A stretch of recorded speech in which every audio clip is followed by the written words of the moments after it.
Hello there, Commonwealth from the Nintendo Switch 2 is here, and with it the time to return to Hyrule in higher resolution and frame rate than ever before. But it's not only about loading times this time. It is also about joining Zelda on a tour around her own kingdom. Naturally, not in the game itself, but through Zelda Notes, the new addition to the Nintendo Switch app. She in many ways talks about the present, the not so long past with the divine beasts, the appointment of the champions, and also the naming of the different divine beasts, pretty much saying straight out, Divine Beast Varuta is named after the Zora Sage. I wonder if it was submerged in water by the King of Hyrule when the reservoir was made. That they're named after the sages. And which sages do we know in the world of Breath of the Wild and Tears of the Kingdom? Well, it is the masked ones that remained unnamed in Tears of the Kingdom and likely will have the names of the divine beasts in Hyrule Warriors Age of Imprisonment. But if you are to bring the adventure with you, we have to protect our Nintendo Switch 2. No one has prepared better for this occasion than Dbrand, creating a very unique and special case in the kill switch, designed specifically for the Switch 2 and made as sturdy and impact resistant as possible. And what's more, it comes also with a screen protector, which allows you to just place the screen and then slide over it, adding a premium feeling when playing with the new Joy-Con 2. But Dbrand has thought about everything, including adding space for the new U-shaped kickstand, and all in mind with protecting the system but also giving you a solid grip during longer gameplay sessions. But it's not only just a case, it's crush-proof protection, which of course has built-in storage for games. It's held by a string, while it collapses very well onto the case itself, meaning that you don't need to put the system into any other cases or removing it from a case when traveling around, which is absolutely brilliant. Link is found in the description and pinned comment below. Zelda talking about her childhood, mostly with her mother and father, and we get to hear a little bit more about her happy times. When the threat of the Calamity was still quite distant, we can see from a couple of these voiced memories, Zelda's mother, despite failing health, While Mother was prone to illness, she would often visit here, despite the harsh environment.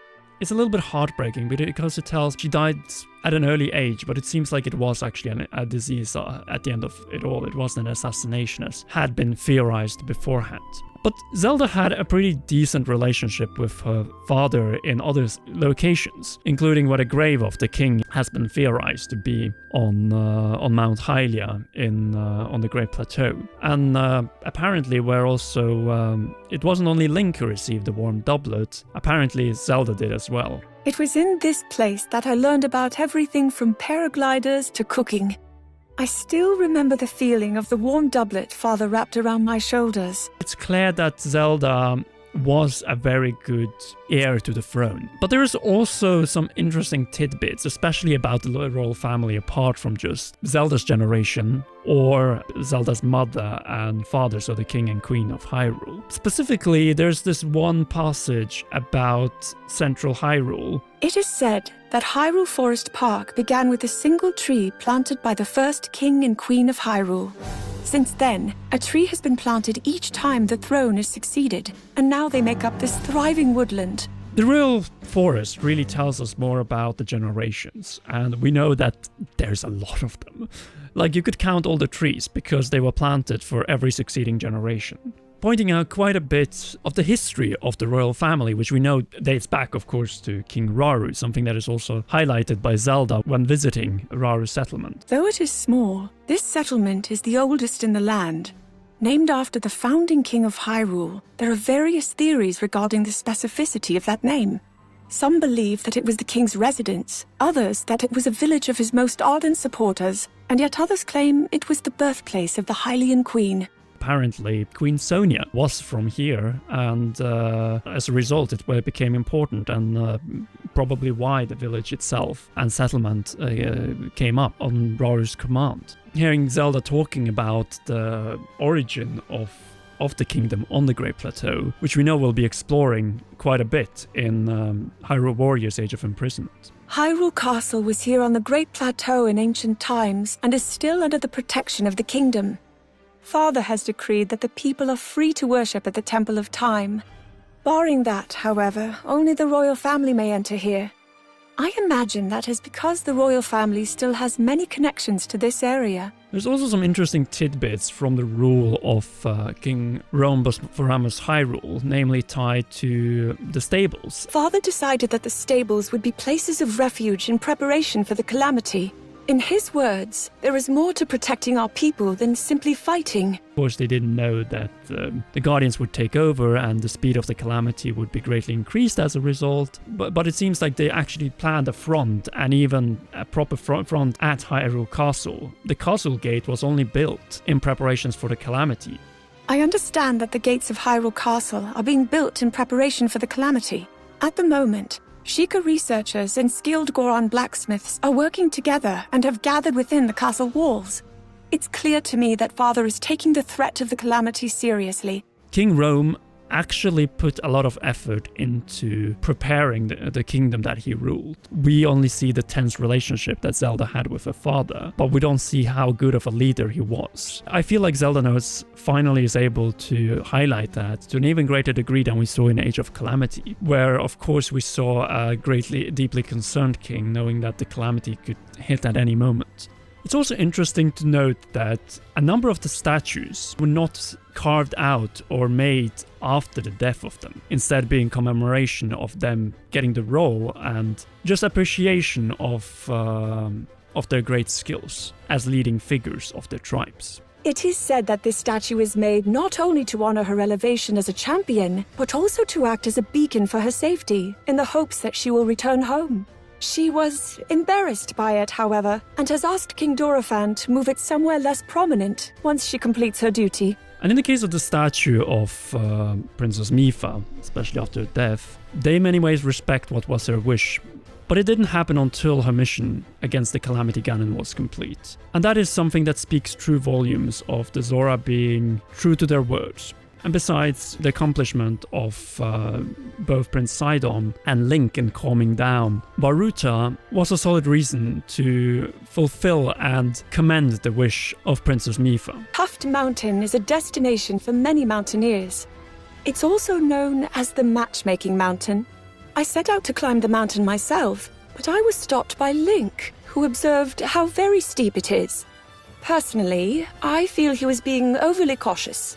Of course, this is another hint towards Zelink, which we got a lot of also in Tears of the Kingdom. But another thing that Zelda Notes also brings up is quite a bit of the villages were abandoned even before the Great Calamity. We see that with Tabantha Village. Year after year, more villagers depart from Tabantha Village never to return. It seems the bitter cold is challenging company. Now there are few who live here and lines of empty homes. We see that with Daya Village. Daya Lake is artificially created. It is said that long ago there was a great drought that threatened to dry up Lake Hylia. So Daya Lake was created as a reservoir just in case. The name Daya stems from the name of the village that the lake has flooded. Which shows that some areas that were considered Hylian territories had already been either neglected or had already been completely abandoned. But there are also some references back to creating a champion, including talking about Great Scar and Hole in Mount Hebra and how it was tied to the victorious battle. Naturally, I would think this scarring was a direct result of the Calamity 10,000 years ago. But was that the case? From what I can tell by looking at it, it would seem the mountain was blasted from the direction of Hyrule Castle. I find this unsettling. The same goes also for the Dueling Peaks. Dueling Peaks was one mountain. There are a few prevailing theories about its unusual split. Some posit the split was a path carved by a dragon, while others say it was caused by a great tremor beneath the surface. Personally, I believe it to be a scar on the mountain caused by the battle against the Calamity 10,000 years ago. Of course, there is no way to confirm my theory at this point. We'll see what happens with Age of Imprisonment with these, because we know that back then these two peaks were still whole. And in the case of the Forgotten Temple, there are also references to how it dates back to the kingdom's founding. It seems likely that something of great value was once here, as there are many guardians in the area. Additionally, according to ancient documents, there was a room beyond the goddess statue, but it now appears to be buried in sediment. And the fact that Zelda already knew this before the Great Calamity just shows her level of intelligence, because Zelda is a curious soul and has always been, as we also see with her mother and Zelda playing around with frogs. Mother's face grew stiff when I showed her the frog, though she never expressed outward disdain for them. She probably didn't want to speak poorly of something I liked. Just like she did with Link shortly before the Great Calamity. One of the funnier things here is the Rito stable. The proprietor was proud to tell me that of all of them, Rito's stable boasts the oldest history. He also shared that no matter what price was offered, he would never sell it.